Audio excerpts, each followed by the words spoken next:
देखो तो नया शर्ट लिया है मैंने, कैसे दिख रहा हूँ मैं? ठीक ठाक ही लग रहा है भाई, पर ये कलर क्यों ले लिया? ऐसे कलर तो लड़कियां पहनती हैं, लड़की कैसे लग रहा है भाई? A few moments later. चलो हबी भाई घूम कर आते हैं। अबे चल, मैं नहीं जाऊंगा तेरे साथ। अरे चलो ना हबी भाई, क्यों नाराज हो रहे हो? नहीं मैं नहीं जाऊंगा। अरे भाई दोस्तों का बुरा नहीं मानते, मैं तो बुरा मानूंगा भाई। अरे नहीं भाई मत मानो, चलो चल चलो चे। और हबी भाई कहाँ जा रहे हो तुम? अपना आधार कार्ड अपडेट कराने जा रहा हूँ। अपना नाम जे होप से जे होप ही कराना है। लड़कियों वाला कलर पहन लिया ना मैंने, तो जेंडर चेंज हो गया मेरा। अरे हबी भाई तुम तो बुरा मान गए। मानूंगा भाई, मैं तो बुरा मानूंगा।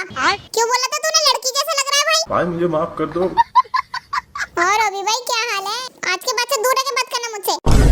तुम्हारे माँ बाप ने नहीं सिखाया लड़की लोगों से दूर रह के बात करते हैं? अरे बहू ये कैसे हंस रही थी तुम पार्टी में? ऐसे मम्मी जी ये क्या तरीका है बहू? ये है कैजुअल तरीका अपनी सास को पगलाने का। क्या मतलब हंसाने का कैजुअल तरीका है मम्मी जी? बहू कितने सारे गंदे कपड़े हो गए ना, दो दो सबको। हाँ लो मेरे मुंह में डालो सरफ, कपड़ा डालो और घुमा दो उसको। ये क्या बकवास कर रही हो तुम? नहीं जिस तरीके से हमने कपड़ों की बात करी है ना, मुझे तो लगा था मैं ही मशीन हूँ। अरे तुझसे तो बात करनी बेकार है। हाँ तो क्यों करती हो? मम्मी जी हलवे में घी थोड़ा कम डाला कीजिए। अब कल की लड़की मुझे बताएगी कि हलवा कैसे बनेगा। मेरे ही घर का खाया तो तुमने जिंदगी में पहली बार हलवा। बड़े है आदिवासी। अरे बहू दिन में फोन लेकर ही बैठी रहोगी क्या? अरे मम्मी जी आप इतनी फिक्र क्यों करती हैं? मैं सिर्फ बैठी नहीं रहती फोन लेके, मैं रात में लेट भी जाती हूँ फोन लेके। के रक्षाबंधन पे बहनों से राखी बंधवा के हम हो जाएंगे गुम। कहाँ से सपना देखे हो? कहाँ के हो तुम? रक्षाबंधन के चक्कर में बहनों को आईफोन देना पड़ा है। हमारा भी जिंदगी नरक बना है। रक्षाबंधन पे बहनों के हाथ से महंगी मिठाई कभी मत खाइए। किसी का दबाव में नहीं आइए। बहनों को गिफ्ट देते देते सारी जेब का पैसा हो गया कम। जबरदस्ती तो आपके साथ नहीं किए हैं। रक्षाबंधन पे अगर बहनों को गिफ्ट देना है तो कुछ काम धंधा भी कीजिए। साइड में हटिए, मैडम को आने दीजिए। आइए मैडम आइए। मैं तो घर आ गई मामू, कहाँ हो तुम? मोची तू? ये कैसे हो गया? नहीं ये नहीं हो सकता, मुझे लगता है मैं सपना देख रहा हूँ। कह दे कि ये झूठ है, तू है ही नहीं यहाँ पे। सच तो ये है कि तुम एक नंबर के धोखेबाज इंसान हो। धोखेबाज? क्यों हूँ मैं धोखेबाज? मुझे वहाँ मेरी माँ के घर छोड़ के तुम अकेले यहाँ भाग आए। हाँ हाँ तो क्या करता? वहाँ पे कोई मेरी इज्जत करता है? ना तू, ना तेरी माँ, ना तेरा भाई। ओफो यहाँ तो जैसे तुम्हारी पूजा करते हैं। बाप रे। हाँ हाँ तो क्या हो गया? पूजा नहीं करते तो क्या हो गया? कम से कम मेरी इज्जत तो करते हैं। इज्जत तो मैं उतारूंगी तेरी अगर सब्जी नहीं लेकर आया तो। हाँ हंस ले, तेरी इसी वजह से मैं तुझे लेकर नहीं आ रहा था। और यहाँ क्या करने के लिए आई है तू? मैं यहाँ क्यों आई हूँ? ये मेरी माँ का और मेरी नानी का घर है। माँ का? एक मिनट, नानी का घर तो समझ में आता है, ये तेरी माँ का घर कब से हो गया? क्यों मेरी माँ का हिस्सा नहीं है क्या इस घर में? अरे पागल लड़की, लड़कियों की शादी होने के बाद उसके माँ के घर में उसका कोई हिस्सा नहीं होता है। हाँ तो हिस्सा कौन मांग रहा है? तो क्या मांग रही है? जायदाद दे दो। अरे मैं कहाँ से जायदाद दे दूँ? मुझे भी तो कुछ मिलना चाहिए। हाँ जैसे तुम्हारे हालात चल रहे हैं तुम्हें हिस्सा तो क्या फूटी चवन्नी नहीं मिलेगी। हाँ बेटा हंस लो, तुम सब हंस लो मेरे बुरे वक्त पे, लेकिन तुम सबके एक दिन मुंह पे ना ऐसा कामयाबी का ताला मारूंगा। हाँ वही ताला ना तेरे सर पे मारूंगी अगर सब्जी नहीं आई तो। हाँ ला रहा हूँ सब्जी। अरे कभी चिकन भी बनवा लिया करो। हे ऊपर वाले बस मेरी एक बार तो सुन लो, अब तो मेरे सब्र का फल मुझे दे दो। इतना ज्यादा तो सब्र कर लिया, अब तो मेरा फल हद से ज्यादा मीठा हो गया होगा। ऊपर वाले इतना मीठा तो मैं खाता भी नहीं हूँ।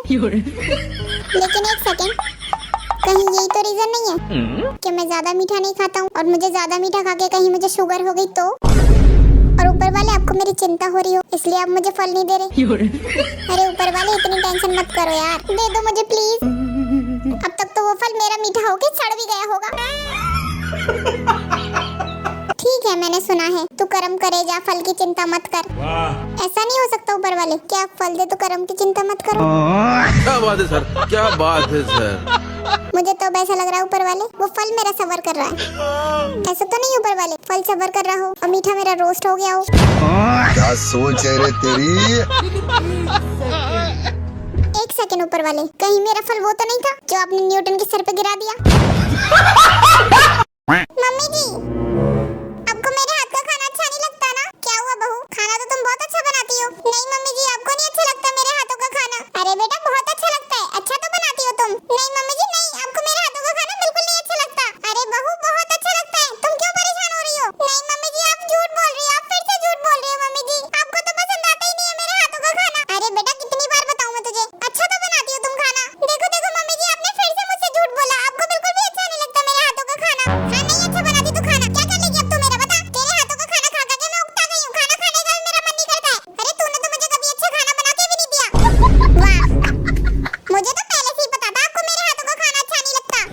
इतनी देर से मैं यही तो सुनना चाह रही थी, इसलिए तो मैंने आज बनाया भी नहीं और बनाऊंगी भी नहीं। और हाँ, पर मुझे तो आपके हाथों का खाना बहुत अच्छा लगता है, मैं तो खाऊंगी। अरे जाइए ना मम्मी जी, बैठी क्यों है? मुझे तो आपके हाथों का खाना बहुत अच्छा लगता है। आजकल मैं देख रहा हूँ तुम लोगों का बिल्कुल भी पढ़ाई लिखाई पे ध्यान नहीं है। अरे नहीं भैया, पूरा ध्यान है। अच्छा तो मैं तुमसे सवाल पूछता हूँ। हाँ हाँ पूछ लो, हाँ पूछ लेना भाई। अगर एक भी गलती हुआ ना तो मारूंगा सटाक से। हाँ हाँ मान लेना। चल तो बता फिर, एक गाय एक दिन में 10 लीटर दूध दे देती है, तो 2 किलो हलवे का दाम कितना होगा? सवाल समझ नहीं आया, पढ़ाई नहीं है तो सवाल नहीं समझ आ रहा इनको। पढ़ना लिखना कुछ नहीं है, बस अपने बाप का पैसा बर्बाद करना है। अच्छा तू बता अब। हाँ भाई पूछो। एक आदमी 2 घंटे से नहा रहा है, अच्छा तो उसकी उम्र कितनी होगी? ये क्या हो गया? उम्र तो कुछ कितने मोबाइल बताएगा इसको आके? उम्र कितनी होगी इसकी? आता जाता कुछ नहीं कमार कहीं के। तो बता मोची। हाँ पूछो। एक लड़का अगर 12th क्लास में पढ़ता है, उसकी उम्र 25 साल है, तो उसके बाप की पकौड़े की दुकान कहाँ पर है? अरे ये कैसा सवाल है? अबे सीधे बोला, जवाब नहीं आता है। ये कैसा सवाल है? अच्छा बेटा, ये हॉबी का बच्चा सबको मार रहा है, मुझसे पूछ के दिखा, तब मैं तुझे बताता हूँ। चल बे शुगर, अब तू बता। हाँ पूछना। मांगरू चाचा का आज से 20 साल पहले शादी हुआ था, तो बता आज उसके घर में नाश्ता क्या बना है? अरे भाई मेन बात ये है, आज उसके घर पे कुछ भी नहीं बना है। अच्छा तुझे कैसे पता कुछ नहीं बना है? अरे जब मैं आ रहा था ना, तब दोनों पति पत्नी आपस में लड़ रहे थे, पूरा नौटंकी मचा रखा था, इसलिए उसके घर पे कुछ नहीं बना है। छोड़ हटा, दूसरा सवाल। हाँ पूछ। सूरज अपनी नानी के घर जा रहा है रोड से। अच्छा तो एरोप्लेन की टिकट का दाम बताओ। 20 रुपए। 20 रुपए में एरोप्लेन में तेरा मौसा घुमाएगा, तो रोड पे एरोप्लेन तेरा बाप चलाएगा। जो धूप में भी ना सूखे उसे पसीना कहते हैं, और जो आधार कार्ड में भी सुंदर है उसको हसीना कहते हैं। पूरी रात दिल खोलकर बारिश आया करती थी, और पता नहीं सुबह को स्कूल के टाइम कहाँ चली जाया करती थी। क्या अरमान है पहाड़ों में घूमने के, और हालात हैं पहाड़ों से कूदने के। अगर आप 1 घंटे मोबाइल चलाओ या 4 घंटे, लेकिन घर वालों की नजरों में तो आप 24 घंटे ही चलाते हो। जिस लड़की को शादी से पहले पूरा खानदान देखने जाता है, वही लड़की शादी के बाद पूरे खानदान को देख लेती है। मतलब वो अलग ही लेवल का बंदा था। भाई लोग, तुम्हारी जिंदगी में बहुत ज्यादा परेशानियां चल रही हैं, लेकिन तुम्हें बिल्कुल भी टेंशन नहीं लेनी है, क्योंकि मैं तुम्हारे साथ हूँ, सब बुरा ही होगा। भाई लोग, खुद को इतना ढीठ बना लो कि 4 लोग बोलें इसके तो मुंह लगना ही बेकार है। भाई लोग, अगर आपके ऊपर मुसीबत आए और बात ज्यादा बिगड़ जाए, तो बात दूसरे के ऊपर डालो और वहाँ से खिसक जाओ। तो भाई लोग, पढ़ो लिखो कामयाब बन जाओ, लेकिन इतना भी नहीं कि औरत को ज्ञान दो, बहुत मारती है वो। भागो